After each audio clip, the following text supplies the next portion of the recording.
Ya. Kursinya nggak ada.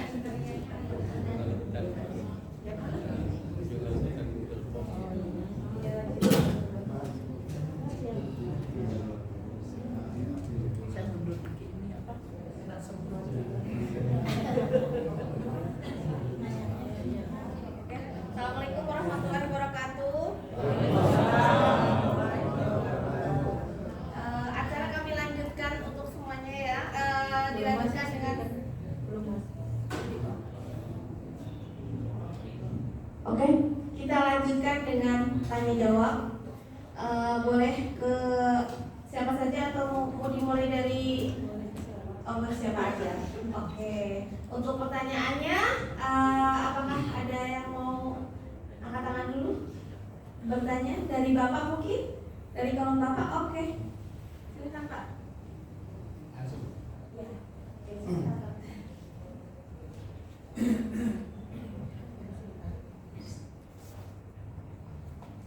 Assalamualaikum warahmatullahi wabarakatuh. Waalaikumsalam.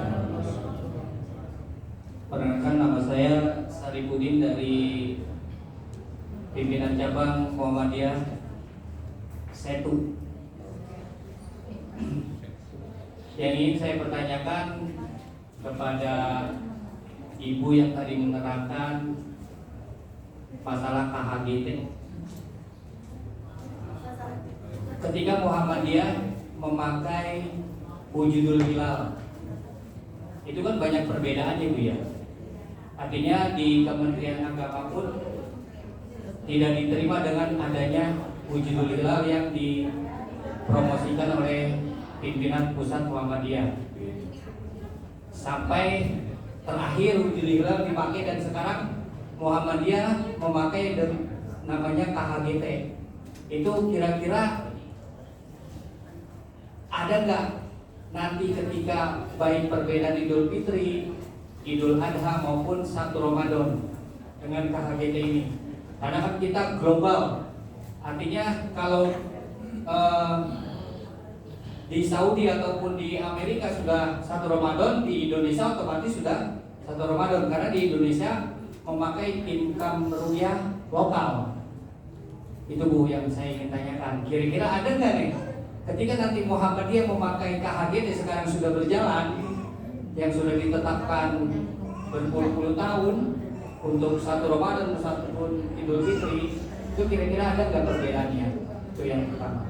Terus untuk Majelis Takjih, Bapak Ustadz dulu, saya ingin menanyakan Pak, bagaimana mensosialisasikan putusan tarjih Muhammadiyah, wabil khusus di kalangan warga Muhammadiyah? Karena mohon maaf, di tempat saya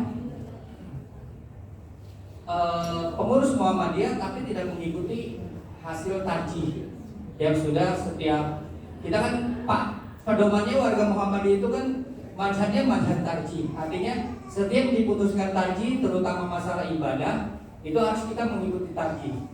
Contoh Muhammadiyah memerintahkan kita untuk iftitah itu Allahumma barik baini. Itu putusan tarjih. Tapi banyak warga Muhammadiyah ketika sholat pakai usoli dan Allahu Akbar kabiro. Terima kasih. Assalamualaikum warahmatullahi wabarakatuh. Waalaikumsalam.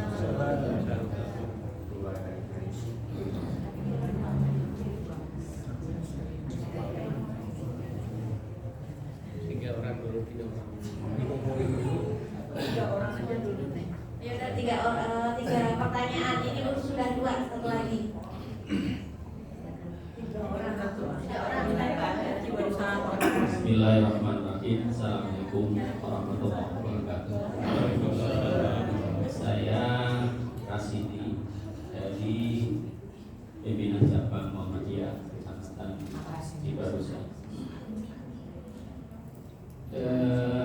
Saya di Muhammadiyah Kabupaten Bekasi ini, kalau saya boleh pinjam ungkapan dari Pak Ahyan dan Pak Tarno, itu adalah sebagai mu'alaf Muhammadiyah.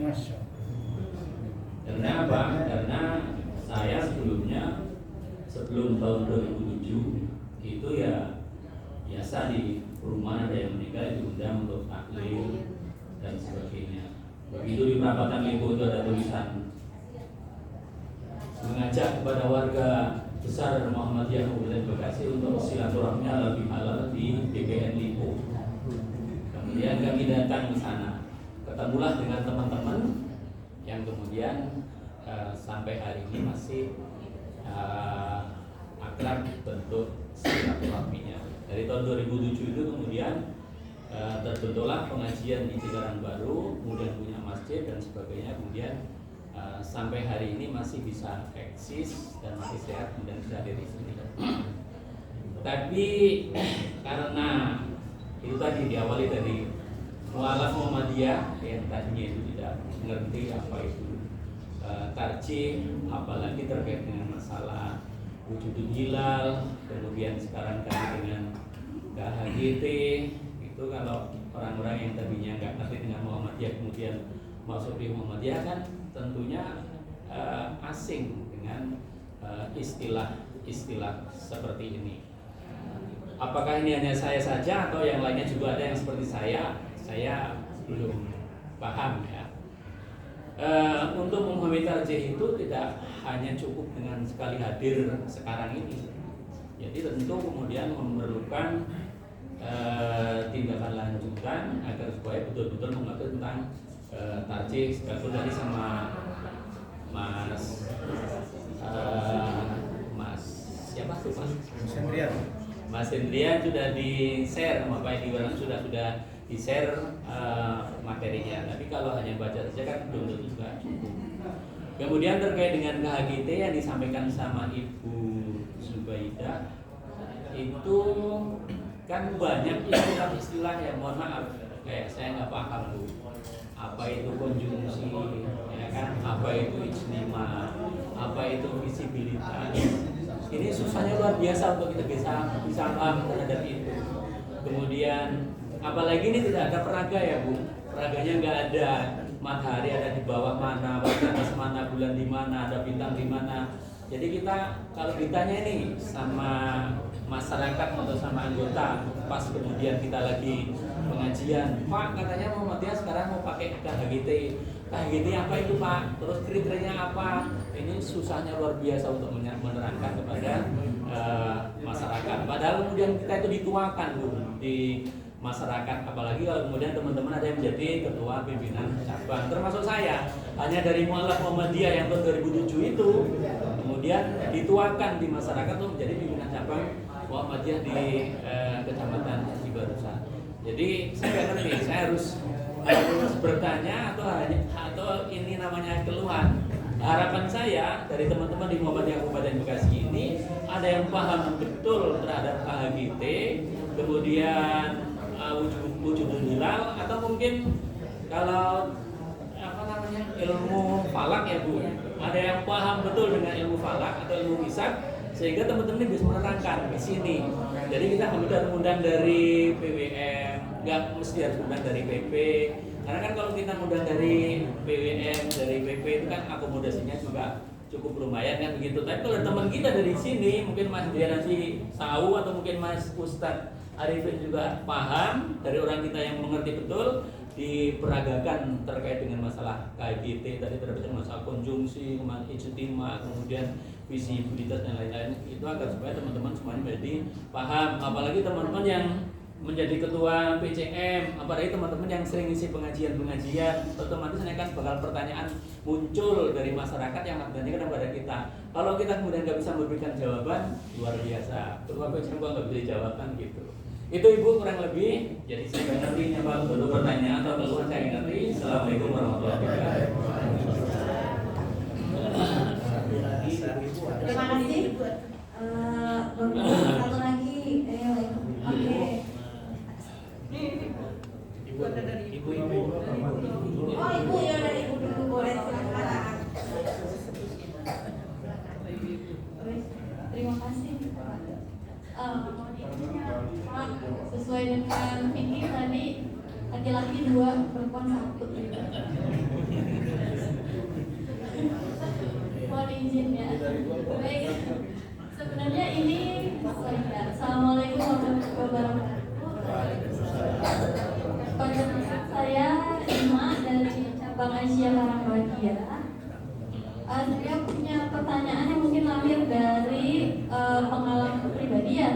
kebetulan saya guru TK yang beberapa wali murid mungkin kalau berdasarkan pandangan umumnya telah melakukan kekerasan terhadap anak, tetapi wali murid tersebut tidak merasa bahwa tindakannya itu adalah sebuah kekerasan, begitu. Jadi pertanyaannya seperti ini, sebenarnya sampai batas mana gitu ya kita bisa melaporkan ya tindakan kekerasan tersebut kepada yang berwenang begitu, atau yang dalam bidangnya, atau sebagai pengurus Aisyah begitu ya di cabang, kira-kira peran yang seperti apa yang bisa kita lakukan untuk mencegah tindakan kekerasan terhadap anak yang justru dilakukan oleh ibunya sendiri gitu. Dan mirisnya ibunya tidak merasa bahwa tindakan tersebut adalah kekerasan terhadap anak. Sebagai contoh begini, anaknya minta jajan misalkan begitu ya di warung, itu banyak orang. Ibunya nggak mau kasih jajan, anaknya nangis begitu. Ketika anaknya nangis, anaknya dimarah-marahin sampai ditendang, diseret begitu. Itu kan udah, kalau menurut pandangan umum kekerasan terhadap anak ya, di depan masyarakat, anaknya diseret, ditendang, dimarahin begitu kan, sampai dipukul gitu. Tapi orang tuanya tidak merasa itu kekerasan terhadap anak gitu. Ini anak saya, jadi terserah saya mau diapain juga, ini anak saya begitu. Baik, mungkin itu yang menjadi pertanyaannya. Terima kasih dan mohon maaf. Assalamualaikum warahmatullahi wabarakatuh. Waalaikumsalam.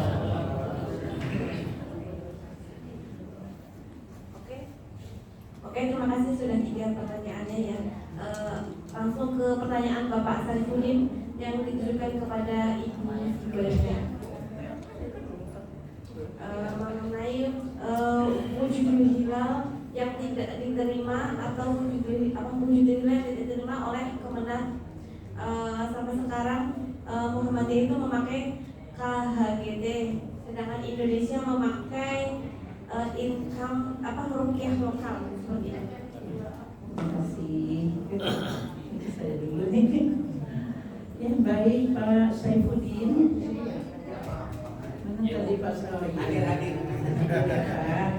Ya, pertanyaannya ya, selama ini wujudul hilal yang kita gunakan atau metode hisab wujudul hilal itu yang sering terjadi perbedaan dengan pemerintah kita, juga dengan ormas yang ada di negara kita. Nah itu betul Pak, karena sama-sama memakai hisab dengan pemerintah, tetapi kriterianya berbeda. Kita memakai wujudul hilal. Wujudul hilal itu yang kita gunakan dulu sama dengan umul qura Mekah. Ketentuannya terjadi ijtima atau konjungsi. Nah tadi sudah saya jelaskan, konjungsi atau ijtima itu apabila posisi matahari, bulan, dan bumi berada dalam satu garis bujur astronomis, itu ijtima atau konjungsi. Ketika lintangnya juga sama, akan terjadi gerhana matahari. Nah, Muhammadiyah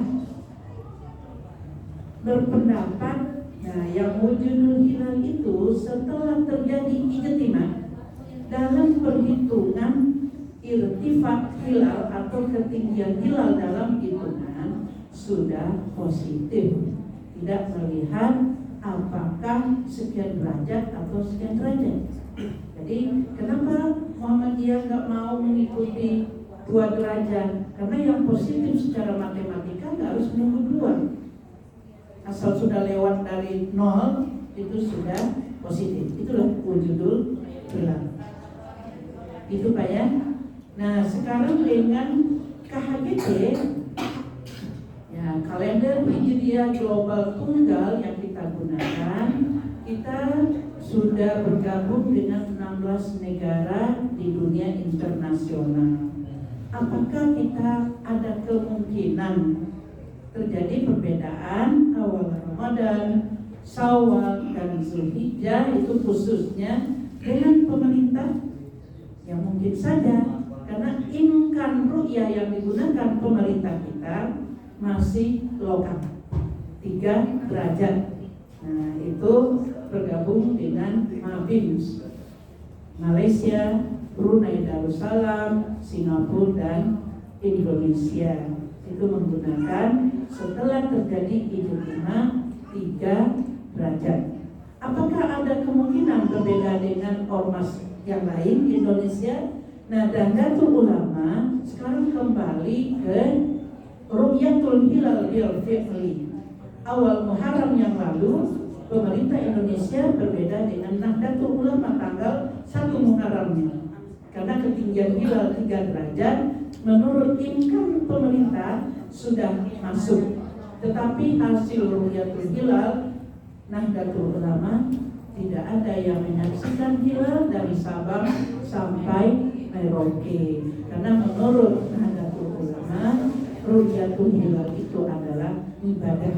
Sementara kita di Muhammadiyah tadi sama pendapatnya dengan Al-Zarqat, dengan Yusuf Qardawi, bahwa hisab dan ru'yah itu bukan ibadah tetapi adalah sarana untuk menentukan awal bulan Qamariyah. Begitu Pak? Ya. Pak Sarfudin ya. Yang kedua Pak Rasidi. Ya kalau untuk memahami tentu nggak bisa dengan sosialisasi yang hanya setengah jam ya Pak ya. Kalau ingin mengetahui secara mendalam istilah-istilah itu kalau di kampus itu 2 semester membahas 2 semester dengan bobot 6 SKS bukan 2. Ya, itu kalau menjadi mata kuliah. Justru ilmu falak di sebagian perguruan tinggi termasuk di Malaysia sudah menjadi prodi. Nah ini sekedar untuk informasi. Di Majelis Tarjih dan Tajwid Muhammadiyah ada beasiswa untuk ilmu falak atau astronomi ke ITB. Kalau ada dari Kabupaten Bekasi yang berminat, maka nanti menghubungi Sekretaris Majelis Tarjih atau Ketua Majelis Tarjih dan Tajwid PBN. Mangga, mungkin ada anak-anak kita ya, generasi kita, biar nanti kader ilmu falak itu ada dari Muhammadiyah. Mudah-mudahan banyak. Nah ada Pak persyaratannya, kalau Bapak punya guru di PDN, MTT PDN itu ada di sana Pak.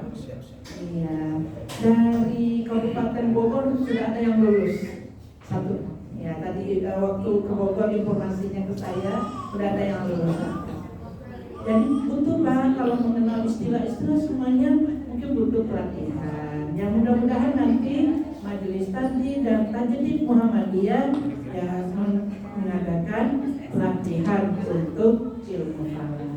Ya terima kasih Pak, barangkali itu. Ya assalamualaikum warahmatullahi wabarakatuh.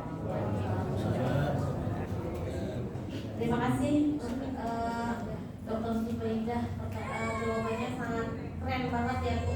Berarti nanti mungkin selanjutnya akan diadakan pelatihan atau bagaimana ya Bu ya, agar bisa semuanya bisa menguasai itu. Jadi kalau ada pertanyaan dari warga Muhammadiyah sekitar bisa menjawab dengan style seperti itu. Selanjutnya pertanyaan untuk Profesor Dr. Dudu Hermawan.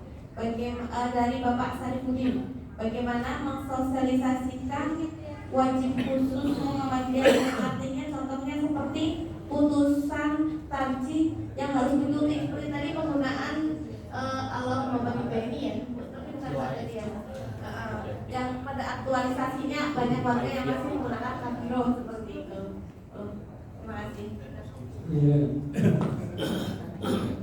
Ya begini Bapak-Bapak, mengenai mensosialisasikan putusan tarjih di PP Muhammadiyah itu sudah ada sosial medianya ya.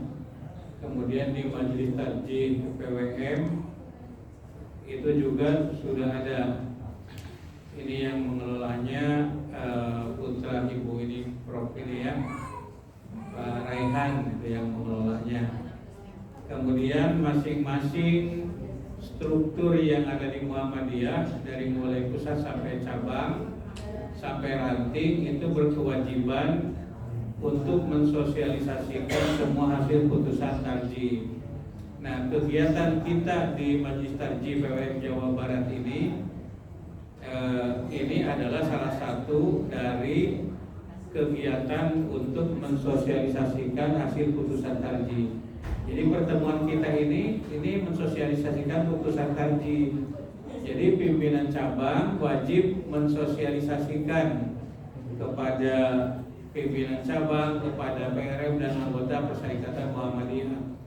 Nah, kalau kita membaca anggaran rumah tangga ya, salah satu syarat dari pendirian PDM adalah mengadakan kajian tarjih minimal 1 bulan sekali begitu ya.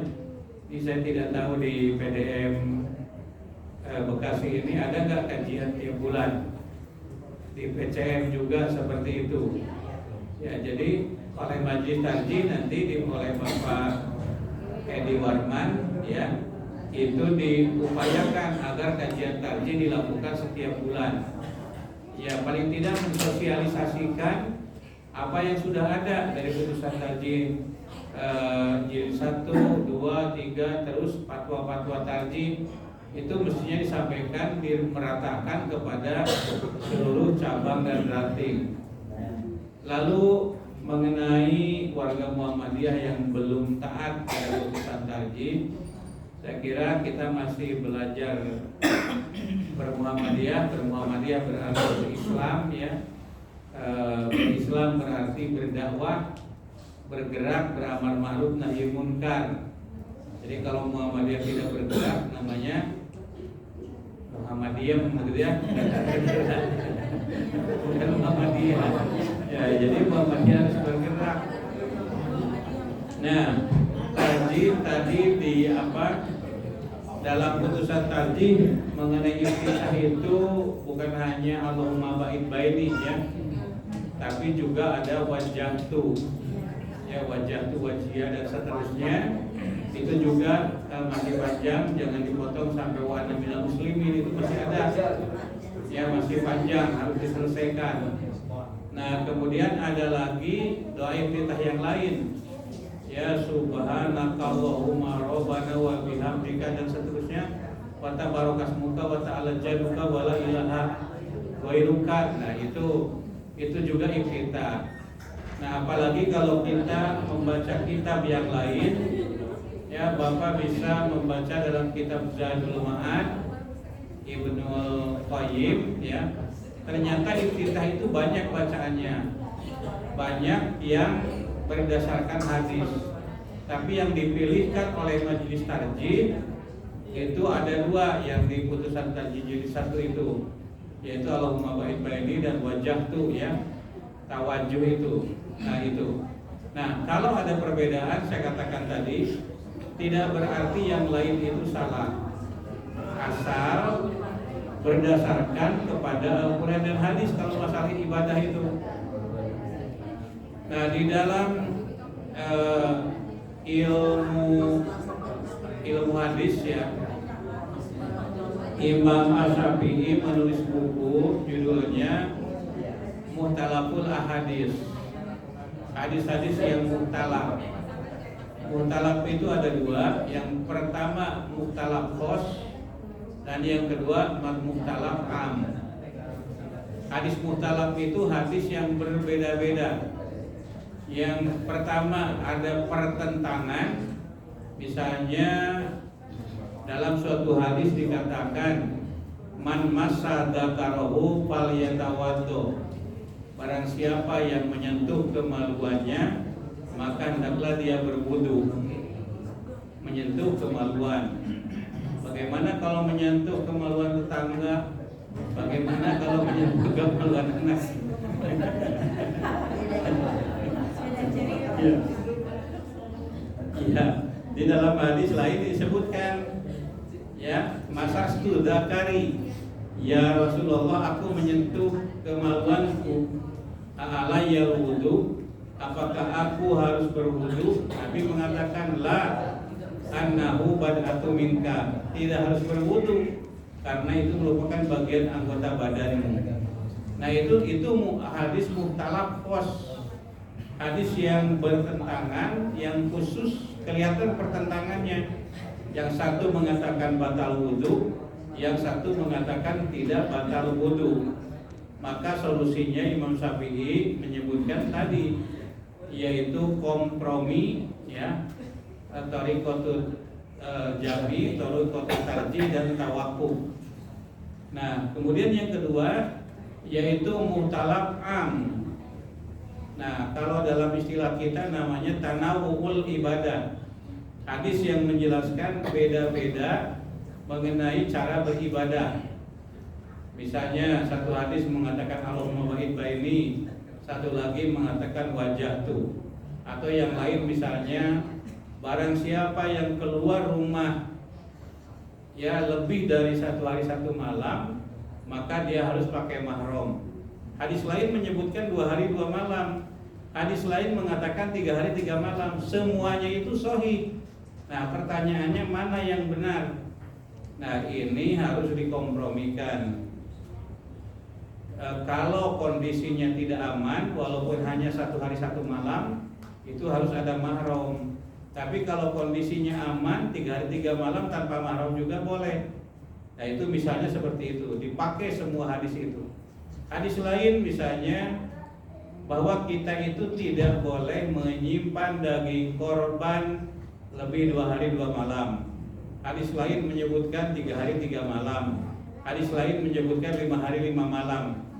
Jadi yang benar yang mana? Jawabannya benar semua. Semuanya benar. Semuanya benar itu maksudnya begini. Kalau masyarakat banyak yang belum kebagian daging kurban, itu jangan terlalu lama nyimpan daging kurban itu, kasihkan kepada tetangga. Tapi kalau semuanya sudah mendapatkan, tidak apa-apa menyimpan lebih dari 5 hari juga. Ya, seperti itu Pak Ibu. Nah, itulah yang disebut dengan mutalaful hadis. Apakah Muhammadiyah mengakui? Tadi saya katakan, sepanjang berpegang kepada Quran dan hadis itu bisa dibenarkan. Nah, bagaimana dengan usoli? Usoli ada Qurannya enggak, ada hadisnya tidak? Ya, kalau tidak ada hadisnya jangan diterima, jangan ikut-ikutan, begitu ya. Harus dibedakan antara bid'ah dengan hilafiyah. Ada bid'ah, ada hilafiyah. Kalau bid'ah itu urusan akidah, ibadah, tidak ada dalilnya sama sekali. Kalau hilafiyah ada dalilnya tapi berbeda paham. Misalnya tentang kunut subuh, dalilnya banyak hadisnya. Nah, kemudian Muhammadiyah, kalau Muhammadiyah dulu zaman Kiai Dahlan masih kunut ya. Kemudian setelah Muhammadiyah mengkaji berbagai hadis, ternyata hadisnya tidak bisa diterima, maka sekarang kita tidak kunut. Nah, dalilnya banyak. Misalnya hadis mengatakan sholaitu ma'a Rasulillah khalfa Rasulillah wa Abi Bakrin wa Umar wa Utsman wa Ali walam yaqnutu fi subhi. Ya, saya sholat di belakang Rasulullah, kata Anas. Di belakang Abu Bakar, Umar, Utsman, Ali, mereka itu tidak kunut di waktu subuh. Hadis yang lain menyebutkan yaqnutu nabi subhi, Rasulullah mereka itu kunut di dalam subuh. Nah, dua-duanya ada hadis, tapi yang diambil oleh Muhammadiyah yang tidak kunut. Nah, maka perbedaan yang seperti itu namanya khilafiyah.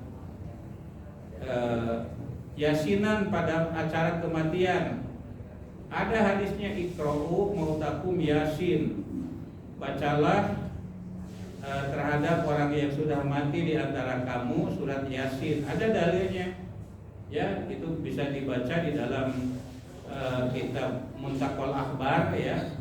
Muntakol Akhbar yang kemudian disarahi oleh Asy-Syaukani dengan Nailul Autor. Nailul Autor fi syarhi Muntakol Akhbar. Nah, di situ ada hadisnya. Nah, kalau ada yang yasin dan ada yang tidak, nah itu namanya khilafiyah. Kalau tidak ada dalil sama sekali, itu namanya bid'ah. Nah, tahlilan ada tidak? Kalau membaca tahlil ada. Muhammadiyah, NU juga sebetulnya itu mengharamkan tahlilan. NU yang asli gitu ya, bukan orang NU-nya, tapi NU tahun 1926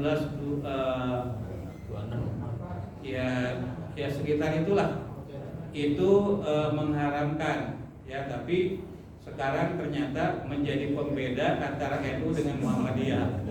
Jadi yang tahlilan itu NU, yang tidak Muhammadiyah. Jadi NU jadi banyak akhirnya.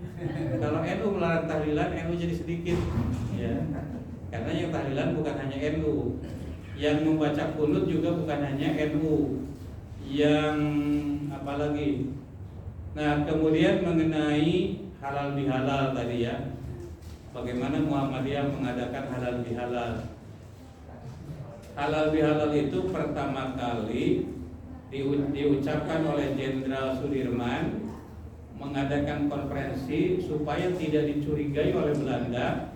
Maka istilah yang digunakan adalah halal bihalal, yang itu tidak ditemukan dalam Quran dan hadis. Tapi karena itu bukan merupakan ibadah, maka itu tidak termasuk kepada perbuatan bid'ah. Ya, jadi halal bihalal itu bukan perbuatan ta'abudi, ya, tapi itu merupakan kegiatan sosial. Nah, maka yang baru seperti itu tidak termasuk kepada perbuatan bid'ah. Saya kira itu, Pak. Terima kasih.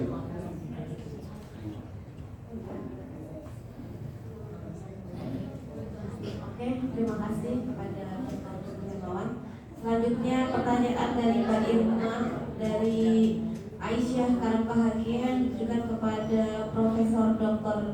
Syiah Kosyah mengenai perlindungan anak, yakni sebatas manakah apa sih tingkat kekerasan yang harus kita laporkan untuk mengenai kekerasan yang dilakukan dari orang tua terhadap anaknya, seperti itu. Terima kasih.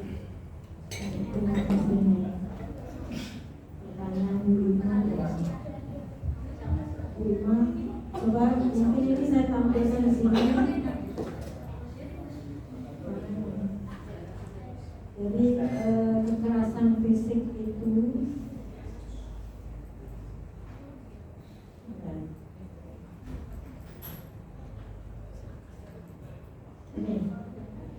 kekerasan fisik adalah perbuatan yang mengakibat.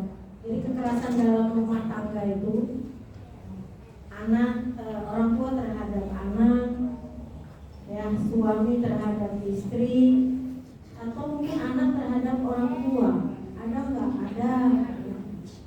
Nah, ini bentuknya kekerasan itu ada 3. Ada kekerasan fisik, psikis, 4 ya.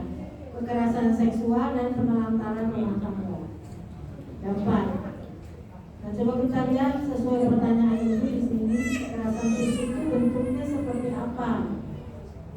Kekerasan fisik adalah perbuatan yang mengakibatkan ya, rasa sakit, jatuh sakit atau luka berat.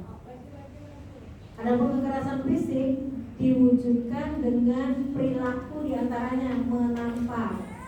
Jadi kalau ibunya menampar ke anak, masuk anaknya, masuk karena menimbulkan rasa sakit. Menggigit,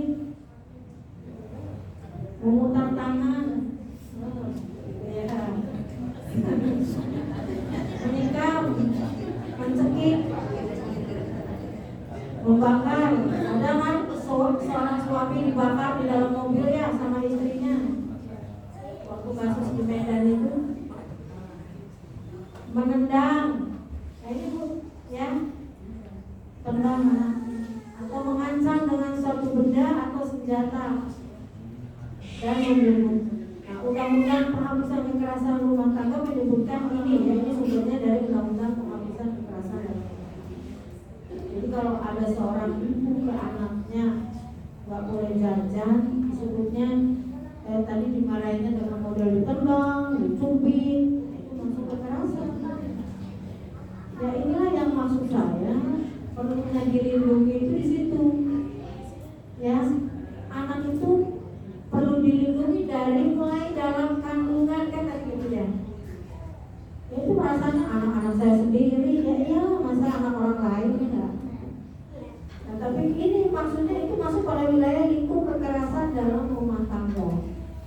Jadi kalau menimbulkan ini ya itu yang disebut dengan saya masuk di golongan ke kekerasan rumah tangga. Nah kalau kekerasan psikis itu perbuatan yang mengakibatkan ketakutan, takut, ya gitu. Seorang istri jadi takut, ya dalam berbuat sesuatu itu menimbulkan apa ya, rasa takut, hilangnya rasa percaya diri, hilangnya kemampuan untuk bertindak, rasa tidak berdaya atau penderitaan psikis berat pada seseorang. Nah ini seksual, pemaksaan hubungan seksual yang dilakukan terhadap orang yang menetap dalam lingkup rumah tangga tersebut. Ini ada juga Bapak Ibu, mohon maaf ya, di tahun 2023 itu ada 100 kasus yang melaporkan terhadap ke perlindungan perempuan tentang pemaksaan hubungan seksual dalam lingkup rumah tangga yang mengakibatkan, bahkan mengakibatkan kematian. Contoh apa? Mohon maaf Bapak, Ibu, Bapak-bapak istrinya lagi head dipaksa untuk melayani. Nah itu tuh maksudnya kekerasan dalam rumah tangga ya, di kekerasan seksual. Sampai ada yang pendarahan akhirnya meninggal. Itu yang laporan ke Komisi Perlindungan Perempuan. Kemudian pemaksaan hubungan seksual terhadap salah seorang dalam lingkup rumah tangga dengan orang lain dengan tujuan komersial atau tujuan tertentu. Jadi saya cerita dengan Pak siapa ya. Jadi ada suaminya dia menjaga istrinya untuk berhubungan badan. Suaminya yang jaga di depan. Supaya apa? Supaya dapat uang, itu persoalannya. Masalah ekonomi lagi persoalannya. Ini penelantarannya. Seorang yang menelantarkan orang dalam lingkup rumah tangganya, padahal menurut hukum yang berlaku baginya atau karena persetujuan atau perjanjian, ia wajib memberikan kehidupan. Tadi saya katakan orang yang banyak menelantarkan anak, ya pasca perceraian atau sebelum perceraian, gitu kan, ada yang ditinggal itu anaknya ya, ini kan begini loh, ini dampak dari perkawinan tidak dicatat. Ini hasil riset ya Bapak, mohon maaf Ibu. Hasil riset mengatakan hasilnya bahwa dampak dari perkawinan tidak dicatat itu patologi sosialnya tinggi. Anak-anak tuh pada ngelem di jembatan, di rel kereta itu ngelem. Karena gak ada punya biaya, ngelem pakai lem ibon. Nah Ibu Bapak sekarang ini kan kelihatannya aman-aman ya. Di beberapa wilayah yang kaum marginal akibat orang tuanya yang tadi nikahnya tidak dicatat, nikah lagi gitu kan. Karena cerainya begitu saja kan kalau tidak dicatat itu. Nah itu kan Ibu kalau pengen menghilangkan stres dalam melihat kondisi orang tuanya seperti itu anak-anak tidak ngelem pakai softtek digodok, diperes. Ya, saya punya teman yang siapa fakultas ekonomi itu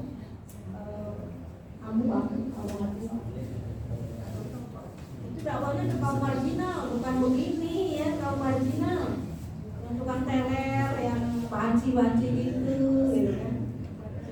Nah, diperes biar mabok aja. Kenapa? Ketika ditanya kenapa begini, orang tua saya membuat saya begini. Nah gitu, ya. Jadi kita ini banyak masih menyisakan persoalan dalam penelantaran rumah tangga. Itu ya saya kira, jadi ya bagaimana berusaha sebisa mungkin lah ya mensosialisasikan bahwa anak adalah tadi berdasarkan prinsip tauhid bahwa anak adalah ciptaan Tuhan. ciptaan Allah. Begitu, ya kan ya? Ini ada yang nanya juga nih, ini kayaknya pertanyaannya ke saya nih. Di grup ya? Di grup ada yang nanya nih. Tentang hitam, karena saya tadi nyebut-nyebut hitam.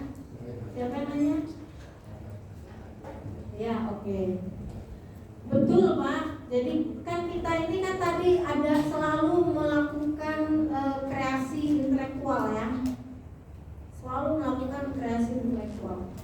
Jadi menurut sekarang ditemukan bahwa dulu iya ada beberapa hadis yang kalau saya teliti apakah hadisnya itu bisa diterima oleh yang disebut dengan hadis sahih makbulah gitu.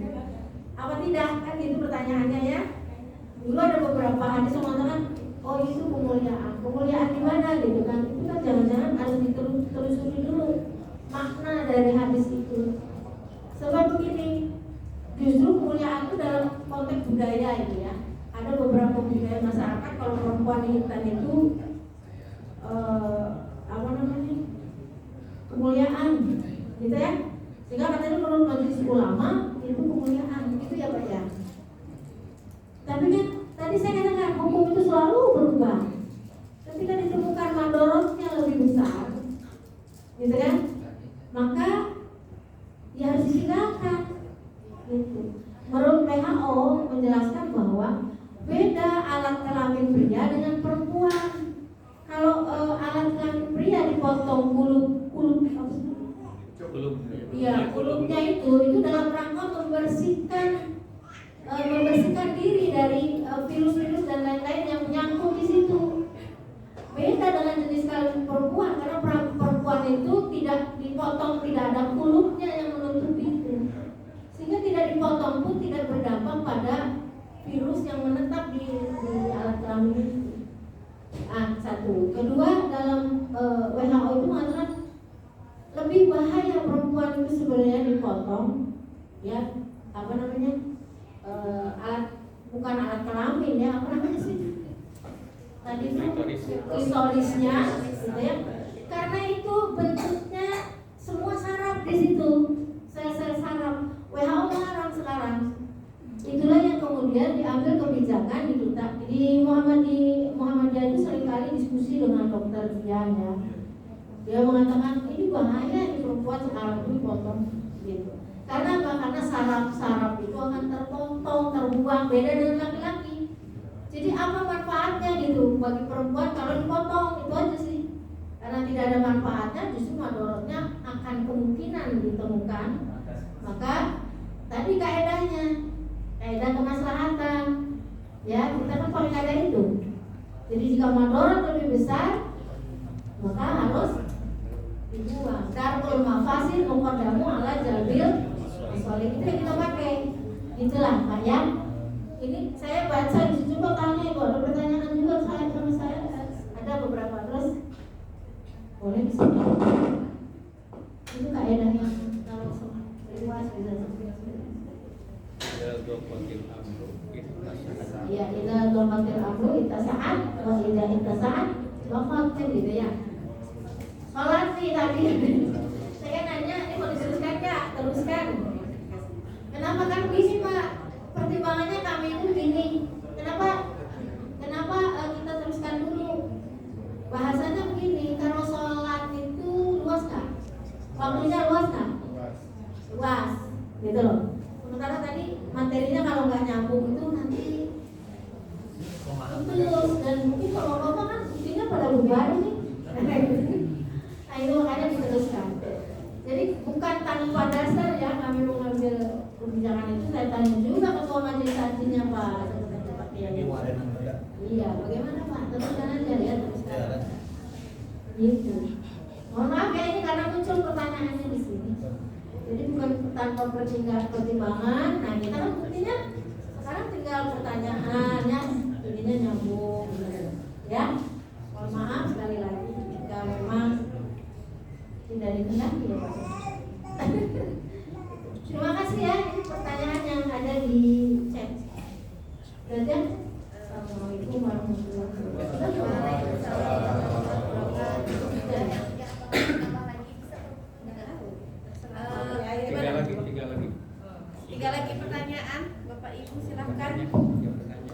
Bismillahirrahmanirrahim. Assalamualaikum warahmatullahi wabarakatuh. Saya India dari PCMC itu. Simpel saja Bu, ya saya menanyakan soal sosialisasi yang berkaitan dengan KHGT. Pertanyaannya, sudah sejauh mana pihak Muhammadiyah mensosialisasikan secara eksternal, barangkali di sini mungkin ke Kemenag, ke MUI atau intinya ke pihak eksternal, karena didikan bawah, terutama bapak-bapak yang aktif di masjid umum ya, masjid perumahan, misalnya masjid yang bukan masjid Muhammadiyah, itu terkendala seperti yang kemarin kita pernah ada perbedaan di hari Sabtu, hari pertama puasa ya. Setelah di masjid kita ini tidak sedikit Bu orang-orang Muhammadiyah itu. Kenapa saya bisa melihat pada saat sholat subuh itu kelihatan itu, yang kunut dan yang tidak itu kelihatan. Kadang-kadang kalau kita tidak punya landasan, kalau sekarang sudah kita semakin pede gitu karena ada KHGT. Yang pertanyaan saya, kalau dari atas ini sosialisasi ke pihak eksternal maksudnya tidak begitu membumi, kita khawatir justru di bawah mereka tidak tahu apa-apa soal KHGT yang di eksternal kita ya. Jangan-jangan dianggapnya sebagai produk aneh, seperti yang dulu pernah zaman saya SMP itu kan kita sholat Idul Fitri, Idul Adha di lapangan tuh ya, di kampung saya itu diledek gitu, karena dianggap sebagai hal yang aneh. Nah, pertanyaan saya adalah sudah sejauh mana dari pihak Muhammadiyah sendiri mensosialisasikan secara eksternal di tingkat atas, artinya ke pemerintah, ke MUI atau ke ormas-ormas yang Islam yang lain, sehingga kami yang di bawah yang selalu berhubungan dengan masyarakat punya kekuatan semacam ya tadi itu, dalam arti sudah di backup bahwa kami ini memang sudah ada yang dinamakan dengan KHGT. Kalau mereka masih awam, ya kembali lagi kalau ada perdebatan soal ini ya paling kami dari Muhammadiyah itu paling mundur Bu, nggak ikut sholat bareng di masjid, kita mencari lapangan-lapangan atau Muhammadiyah yang mengadakan sholat masjid di luar masjid. Nah itu saja Bu, barangkali mohon untuk informasinya sebagai landasan lebih mantap buat kita semua di kalangan bawah. Terima kasih.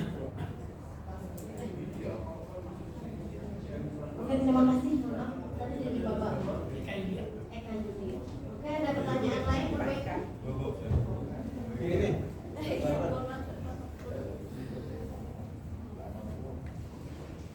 Assalamualaikum warahmatullahi wabarakatuh. Izin bertanya terkait dengan materi Muhammadiyah. Tadi saya baca di materi PPT bahwasanya Muhammadiyah tidak berafiliasi dengan mazhab tertentu. Bukan berarti Muhammadiyah anti mazhab. Artinya kan ketika kita memahami sebuah hukum ya, sholat, puasa, zakat dan sebagainya, ada orang lain mengatakan bahwasanya harus mengikuti ulama mu'tabar. Ya, sementara Muhammadiyah kembali kepada Al-Quran dan Sunnah. Karena kita mempelajari hadis saja masih kapasitasnya belum kuat gitu kan. Kita belum memiliki ilmuwan yang matang untuk memahami Al-Quran, karena kan harus ada ilmunya, baik itu tafsirnya. Mungkin setelah beliau sudah paham karena dia kuliah tafsir gitu kan. Kalau saya kan kuliah pendidikan. Nah itu bagaimana untuk bisa memahami kepada orang awam atau masyarakat ya, bahwasanya Muhammadiyah kan tidak mengikuti mazhab. Ya. Apakah kita sebagai warga Muhammadiyah kita harus ikut hadis, kita harus ikut sunnah, padahal kita belum tidak memiliki kapasitas untuk memahami sunnah, memahami hadis, karena ada keilmuannya sendiri. Mungkin itu dari pertanyaan sudah saya. Syukran. Assalamualaikum warahmatullahi wabarakatuh.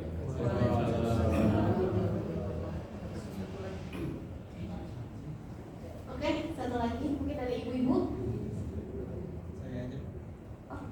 Oke, siap.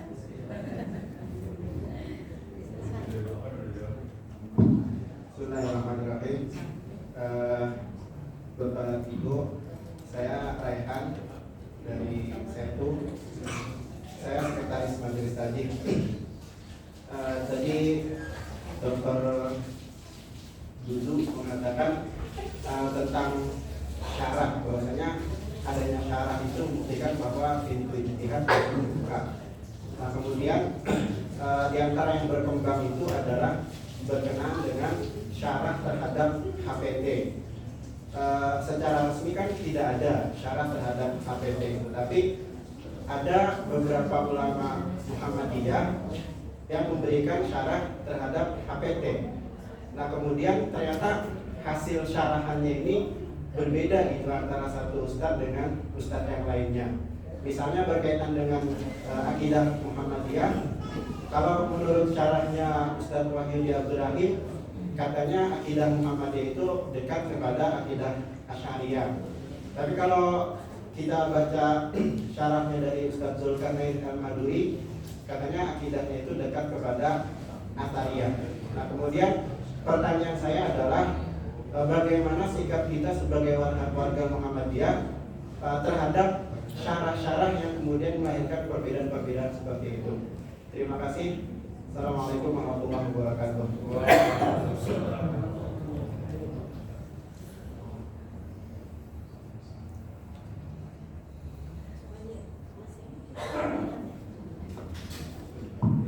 Oke, langsung mungkin menjawab pertanyaan dari Mas Raihan yang baru saja ditanyakan kepada Dr. Dudu.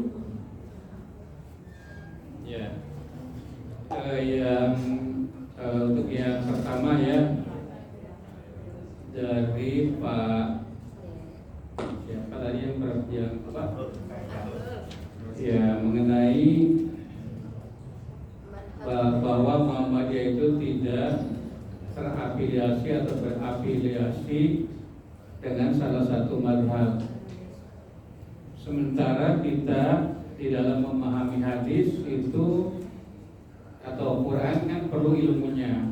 Ya, tadi saya katakan bahwa kita ini berpegang kepada Quran dan Sunnah. Lalu bagaimana pendapat mazhab? Pendapat mazhab itu membantu kita di dalam memahami Al-Quran dan Al-Hadis. Jadi mazhab itu membantu memahami. Ya, seperti saya katakan tadi, kalau kita membaca fatwa tarjih dalam tanya jawab agama, ya jilid 1 sampai 8, itu sering kali kita menemukan uraian tentang pendapat mazhab. Nah, jadi pendapat mazhab itu membantu di dalam memahami persoalan-persoalan keagamaan, memahami Al-Quran, memahami hadis. Seperti kriteria hadis sahih itu kan pendapat ulama. Yang 5 itu sahih itu 5 syaratnya. Itu pendapat ulama. Nah, kemudian maqasidus syariah itu pendapat Asy-Syatibi, yang sampai hari ini pendapat tersebut masih belum tergoyahkan. Yang ada itu penambahan-penambahan atau perluasan-perluasan. Nah, coba kita membaca tarjih, itu murni dari Quran dan dari Al-Hadis gitu. Ya, murni dari Quran dan Al-Hadis. Tapi kalau kita membaca tanya jawab agama, itu banyak penjelasannya itu mengacu kepada pendapat ulama mazhab. Nah, kalau tidak ditemukan di dalam Quran, tidak ditemukan dalam Al-Hadis, nah kita mencari pendapat mazhab. Nah, jadi seperti itu Bapak-bapak sekalian. mengenai mazhab. Kalau kita ikut mazhab itu bukan tidak bermasalah, banyak masalahnya. Kalau kita mengikuti Imam Hanafi, sholat tanpa harus ada wali, padahal hadis menyatakan harus ada wali. Kalau lupa berpuasa, ya lupa makan jadi batal, padahal dalam hadis tidak batal. Mau ikut yang mana begitu ya? Termasuk kalau ikut pendapat Syafi'i, Maliki, Hambali, ya mengenai perkawinan dan lain-lain, itu banyak sekali hal-hal yang tidak bisa kita berpegang kepada satu mazhab itu. Nah, kemudian mengenai adanya syarah. Syarah itu penjelasan, dan kadang-kadang syarah-syarah itu berbeda antara satu dengan yang lain. Syarah terhadap kitab-kitab saja, misalnya syarah terhadap Bulughul Maram, itu kan ada Subulus Salam, ada Ibanatul Ahkam, dan yang lain-lain. Itu satu dengan yang lain berbeda. Berbeda itu tergantung kepada keilmuan mereka. Nah, apakah kita akan bingung dengan adanya perbedaan itu? Imam Al-Ghazali mengatakan begini, bagi orang pintar adanya perbedaan itu rahmat, karena banyak pilihan. Tapi bagi orang awam, banyak perbedaan itu membingungkan. Nah, jadi kita tergantung apakah masuk orang awam atau masuk orang pintar. Kalau kita itu awam malah jadi bingung gitu. Mengapa banyak pendapat ini? Tapi kalau orang pintar, ya alhamdulillah banyak pilihan begitu ya. Iya, seperti ujangan itu banyak sekali perempuan, nggak bingung, malah banyak pilihan. Tapi kalau hanya satu, ya seperti itu kira-kira. Nah, kemudian bapak-bapak mengenai sosialisasi produk-produk tarjih, ya saya katakan begini, bahwa Muhammadiyah ketika akan merumuskan satu gagasan tentang ketarjihan, itu selalu mengundang bukan hanya warga Muhammadiyah, tetapi juga para pakar. Ya, misalnya kalau itu di putusan tarjih jilid 2 itu banyak kajian-kajian tentang hal-hal kontemporer, ya, problematika hukum Islam kontemporer. Misalnya tentang bayi tabung, tentang transplantasi, tentang macam-macam lah. Itu dihadirkan ahli terlebih dahulu. Jadi ahli membuat konsep, ya kemudian dikaji oleh tarjih. Nah, kemudian ketika membahas tarjih itu mengundang yang orang-orang yang berbeda dari berbagai ormas. Jadi bukan hanya dari ormas tertentu saja, Muhammadiyah saja, tapi juga yang lain. Nah, misalnya mengenai kegiatan ini, ya, itu kami dalam surat bisa dibaca itu yang diundang itu bukan hanya PCM, PRM, PCA, PRA, tetapi juga ormas Islam yang lain. Tapi di sini tadi nggak ada dari NU ya. Kalau di kemarin di mana terakhir Bu, di kota Bogor itu ada ketua Majelis Ulama. Oh, kota Bekasi itu ada dari NU, dari Majelis Ulama. Kemudian di Bogor ada dari PUI, ada NU, ada lagi Matlabul Anwar. Nah, kalau di sini alhamdulillah ada Syiah ya Bu ya. Ini nanti saya disebut bullying. Alhamdulillah lebih dari mereka ya. Nah, jadi ketika membahas seperti ini seharusnya yang ormas Islam yang lain juga diundang. Nah, sehingga mereka dapat mengetahui. Bahkan kemarin di Kota Bogor itu Ketua Majelis Ulamanya memberikan sambutan, ya, untuk acara sosialisasi tarjih ini. Nah, itulah mensosialisasikannya. Jadi pimpinan pusat juga menyampaikan kepada pemerintah, ya, apa yang dibuat oleh Muhammadiyah, Dan sebetulnya pemerintah juga inginnya bersatu ya. Ketika Ketua PP Muhammadiyahnya Pak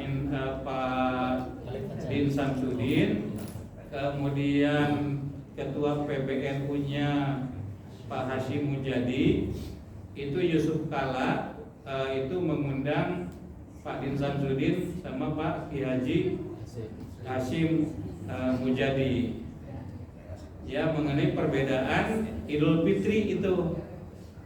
Ditanyalah Muhammadiyah apa kriterianya? Kriterianya wujudul hilal. Kalau NU bagaimana? 2 derajat, ya imkanur ru'yatil hilal atau visibilitas hilal, kemungkinan hilal dapat dilihat. Bisa enggak kalau Muhammadiyah dinaikkan derajatnya dan NU diturunkan sehingga sama? Karena pedagang itu kan naik turun ya. Iya. Batu turun ke sini negosiasi seperti itu ya. Tapi itu tidak terwujud.